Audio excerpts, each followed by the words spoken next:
At this point, we've had a little over 650 contestants on Drag Race across the world. That's a lot of queens. Some placements and eliminations have caused controversy. Some have sparked joy. But today I want to specifically talk about a few contestants who I think were snubbed the hardest right before crowning. In this video, the way that I'm specifically using the word snubbed is that they got really close to winning, if not maybe even the top 2. But due to overproduction, due to production meddling, due to favoritism, or what have you, this contestant just did not win. Maybe it was even a gimmick that prevented them from winning. For example, queens like Shea Coulee were snubbed from winning a crown because of a gimmick of the lip sync for the crown, which is still to this day one of my least favorite gimmicks in the Drag Race zeitgeist. She will not be considered in this video because they did eventually bring her back for a crowning in All Stars 5, but that's just one example of what I'm talking about.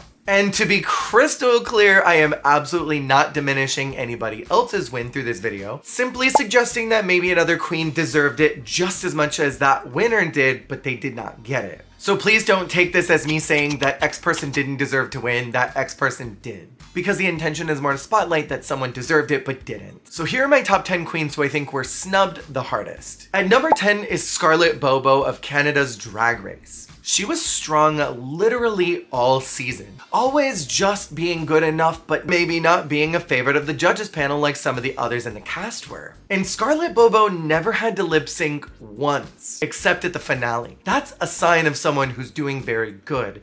And I don't think it means anything if you don't get wins if you are being strong and still sticking out and making top 3. Arguably, her worst moment in the entire competition was when she was stuck with Ilona Verley and was doing her sissy lawyer thing. Sissies? But even then, there were other people way worse than her. She was great at branding herself through the competition, putting her name on just about everything that she owned. She killed that finale. And while Rita was being pushed quite a bit by producers, and Priyanka had charisma in buckets, Scarlett Bobo was just doing well on competition, not necessarily getting favored to get to the end. Plus, she was great television. I think if RuPaul was judging that first season of Canada's Drag Race, I think it's very likely that Bobo would have won at least 2 more challenges, and probably would have won the whole thing. In number 9 is Aurora Matrix. Yes, I know, another Canada girl. Don't worry, there's a lot of variety. Don't flip your lids yet. Aurora was incredibly consistent throughout the entire season. She represented her culture and her personal point of view in drag flawlessly from every episode. She had a couple of lows through the competition, specifically with Snatch Game, and I don't think she was necessarily the best at improv, but overall she was consistently good. In the same way that Venus was consistently good even in challenges that they were not that strong in. Objectively, I think Aurora is very likable as a winner and top 2er, which I think is pretty key for a winner. And on top of everything else, she always carried herself with star power, which I think is critical to be a winner in any Drag Race franchise.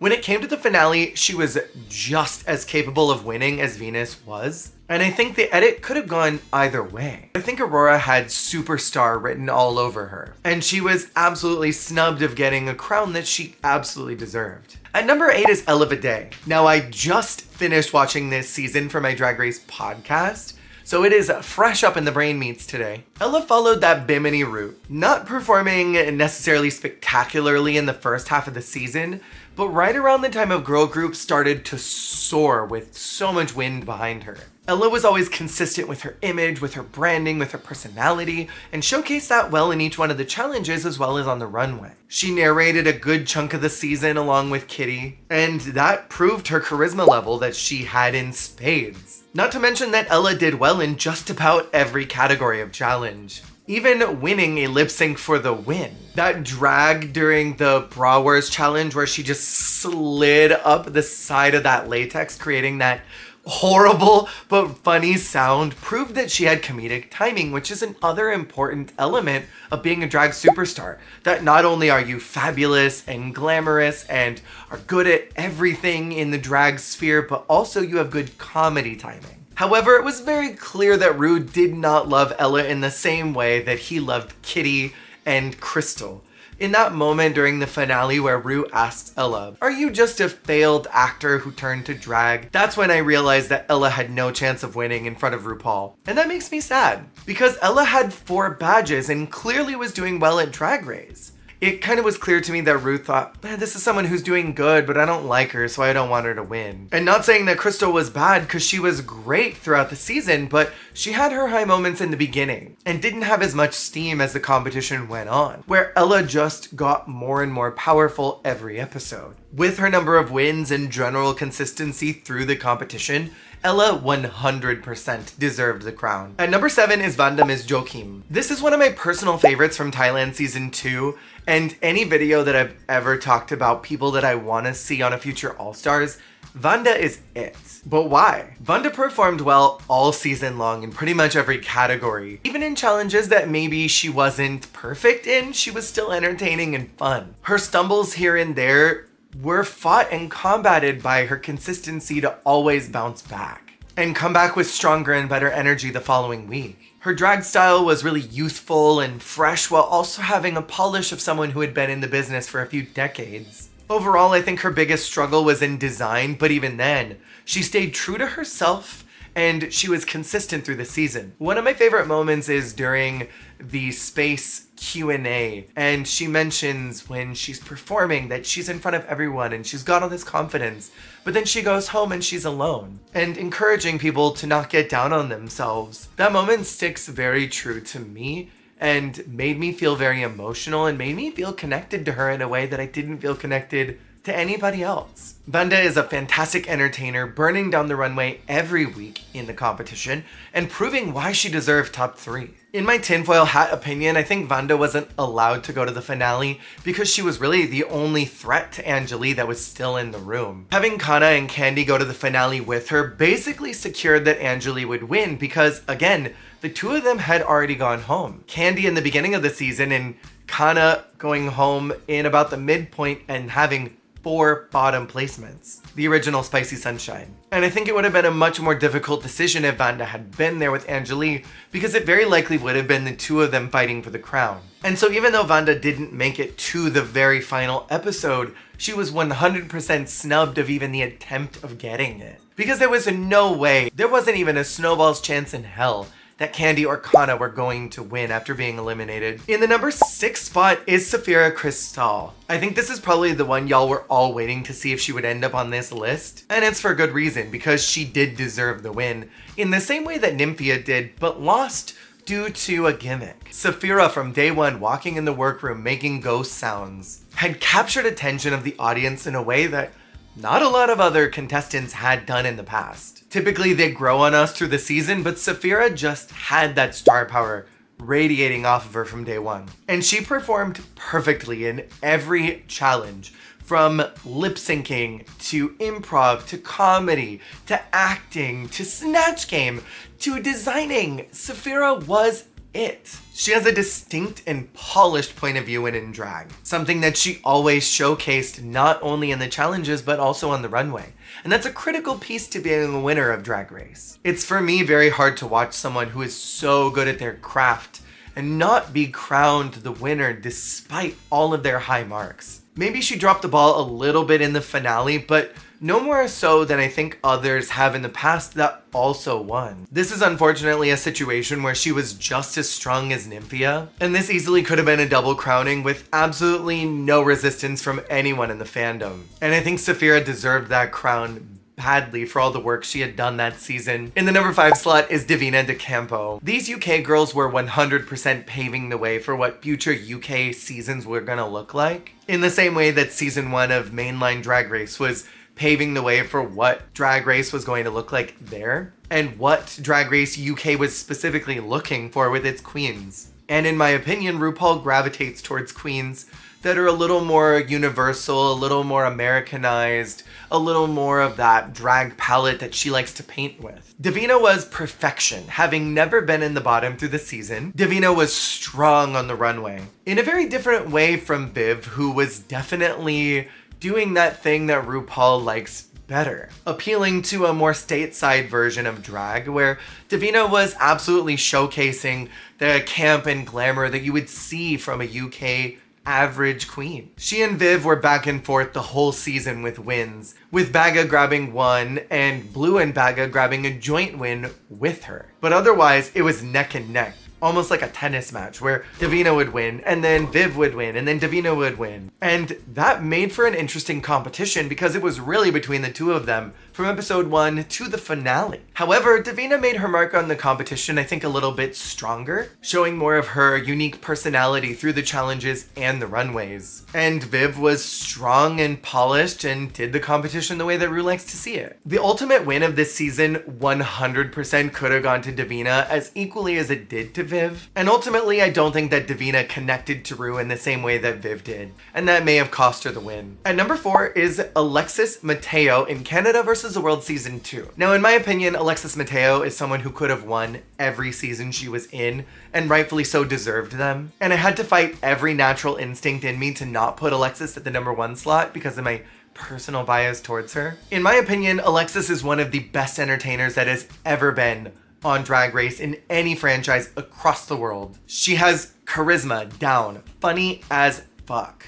Uniqueness down, showcasing her unique and regional drag mixed with an international drag sensibility, as well as incorporating her Disney performance background and making all of that palatable for television. She's got nerve down. Alexis was never afraid to make a fool of herself or be silly or uncomfortable. She just did everything with conviction, even when she maybe thought she was looking dumb, like in the American challenge of season 3. She just went for it. You saw her do that in the Snatch Game of Canada versus the World. You saw her do it in the Snatch Game of All Stars 5. And she killed every single challenge she was in. And talent down. She's got it all. She can design, she can act, she can improv, she can sing. Plus, Alexis has some of the most iconic lines in the franchise. Act a fool, girl. Bam. I have another lipstick. Alexis Mateo is that girl. I had hope that the Canada panel would appreciate her drag more than Rue ever did. And I think they did, but I think because the first season had been won by an American, they had to let the second season be won by a Canadian. Because let's be honest, Alexis burned down the runway with that Celine lip sync. I think Alexis was unjustifiably in the bottom a few times and definitely didn't deserve those bottom placements. And I think she easily could have gotten high placements in spots where she was just safe. And overall, I think she deserved that crown and could have been the winner of that season, maybe if it was judged as like a global all-stars or an America versus the world, because they had to crown a Canadian for that season. And that is an unfortunate piece of production that can't really be avoided. Because if it's a lip sync for the win, Alexis won that final lip sync. In the number 3 slot is Kita Minaj of Drag Race Holland Season 2. Watching Holland 2 recently, I was blown away week after week after week by Kita. I was obsessed with her and I loved everything she did. She was brilliant in every one of the challenges, from the variety show to Snatch Game to acting, improv, designing. Her skills on the runway and being able to present a show. She was through the roof all season long. This, in my opinion, is one of the most solidly branded characters that's ever been on Drag Race. And it's disappointing that she couldn't show that talent on UK versus the World too. Kita, in my opinion, was on track to win the entire season, with 4 wins, always doing good, never landing in the bottom. Whereas Vivaldi was very clearly being favored by Fred. And that is evident not just to me, but objectively by everyone, for being the previous season hairstylist to actively and purposefully cheating in Holland 2 and not getting disqualified like she should have been. Vivaldi being saved in that moment by Fred and then knocking out 2 competitors from the competition who were not cheating was a slap across the face to both Tabitha and Kita, but also all of us as viewers of Holland 2. Kita had 4 wins by the time she was eliminated before the finale, and was probably the most likely to win next to My Little Pony. But because of Fred's biases, Vivaldi was not eliminated, and Kita would have won hands down in that finale if Vivaldi was not being favored. And that's extremely disappointing and is a very obvious and clear snub. In the number 2 slot is Jessica Wilde in All Stars 8. To this day, I feel bad for all the competitors of All Stars 8 because of that rotten format. The challenges being bad, the producers basically bullying everyone, and whittling it down to a top 2, which was completely unnecessary and a very clear way to make sure that a producer favorite won. And that especially rubs me wrong because it came at the expense of another Puerto Rican. And to Jessica of all people, Jessica was strong all season despite having probably the least amount of time to prepare than anyone else. Because the rumors say that Lanesha Sparks was supposed to be there, but last minute dropped, so Jessica was called and was given maybe a week and a half to get ready. It's impressive that her package was as good as it was despite her lack of time to get ready. She was great in the challenges as well as the runways, having one of the most iconic lines of the entire season, talking about how expensive guacamole is while being in a giant pageant wig and pageant gown. Mama, that was camp. She was a powerhouse all season, showing the growth from season 2 in the same way that Kylie Sonique loved it in All Stars 6. In no universe ever across time should that season have been brought down to a top 2. Because ultimately, I think it would have been very hard to not crown Jessica in that moment. She was, in my opinion, one of the most objectively snubbed of any competitor across Drag Race. And that's specifically because of overproduction. And now that brings us to who I believe is the #1 most snubbed contestant of all time for the win, and that is Bimini Bon Boulash of Drag Race UK Season 2. Bimini not winning to this day still confuses me. They floundered episode 1 and almost went home, but brought that fire and wind with them through the rest of the competition. They had almost no bad marks up until the 6-month break, doing well in the musical challenge and having an accident happen on the runway, which is bound to happen. Even though that may have been one of the 7 cringe layers of hell, I still think that Bimini did quite well in that challenge and had a nice runway concept, even if it didn't work out well. And I think she was snubbed of a win during the morning talk show challenge because she, Taste, and Ahura were some of the funniest that week. When Bimini came back from the COVID break, she was so much stronger than she ever was before, and she used that time to get ready to go back, making her package even better, bringing a different level of energy to the competition than she had before. And while this video is not meant to demean any of the winners, very rarely in the history of Drag Race do we see a winner be told in the penultimate episode, get out of your head, get out of your own way. Stop being your worst critic and get out of your head. Typically by that point in the competition, if you're still in your head, you are basically given a devil's kiss to not win. And yet, Bimini did not once flounder or flop after episode 2, consistently getting better and better and better and better, having 4 wins and being on the 4-win train like Kita, like Ella. She was literally good at everything, from improv, which none of us really expected, good at acting, good at runways, fun in her singing challenges, bringing her own energy to it, being great at acting. She had all the elements needed to win, as well as great camera presence. I could honestly go on and on and on about how good Bimini was and deserved the crown, but it would come at the expense of tearing down the winner, and I don't want to be that channel that brings down another contestant in order to lift up my favorite. And I want to respect the work that the winner did, but it was very clear and obvious that Rue loved her because she had her couple wins in the beginning of the season, had the group win in Bing Bang Bong because the other 3 were so good, and got a lot of negative critiques through the rest of the season. If not every episode was kind of told that she was missing the mark, where Bimini was just again and again and again doing well. And from the point of the break, that was a hard reset because we're starting fresh, we're starting new.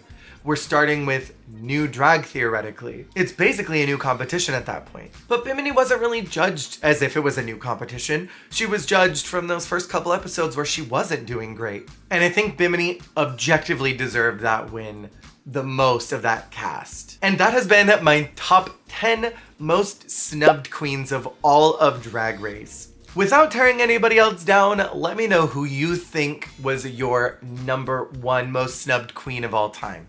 Who deserved that crown and didn't get it? Thank you so much for watching this video, and I will see y'all on the flip.